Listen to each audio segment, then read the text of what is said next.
Benvenuti viaggiatori, io sono Fleur de Lis e vi accompagnerò nel mondo delle fate, il mondo dove l'immaginazione diventa realtà. Oggi realizzeremo una lampada a forma di fungo. A fine video ci rivedremo per parlare di come è nata l'ispirazione per questo progetto creativo. E adesso iniziamo il nostro viaggio.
Ed eccoci giunti alla fine del nostro viaggio di oggi. L'ultima cosa che voglio raccontarvi è come è nata l'ispirazione per questo progetto creativo.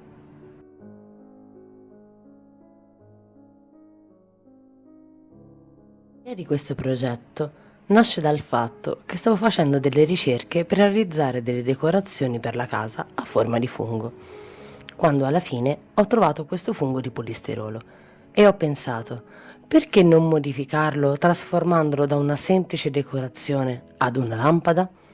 E così è nato questo progetto. Ovviamente questo è stato il primo tentativo di creare delle lampade fatte in casa. Sicuramente ne realizzerò altre, perché con questo metodo le trovo molto semplici da realizzare e molto versatili, dandomi la possibilità di crearne di particolari e originali. Spero che questo viaggio nella creatività vi sia piaciuto. Vi aspetto nel prossimo video e se volete continuare a viaggiare insieme a me in questo fantastico mondo, non perdetevi gli altri video e iscrivetevi al canale se non l'avete ancora fatto. E se volete fare due chiacchiere con me, vi lascio il link del gruppo Telegram del mondo delle fate che ho creato apposta per noi. Ci vediamo nel prossimo viaggio.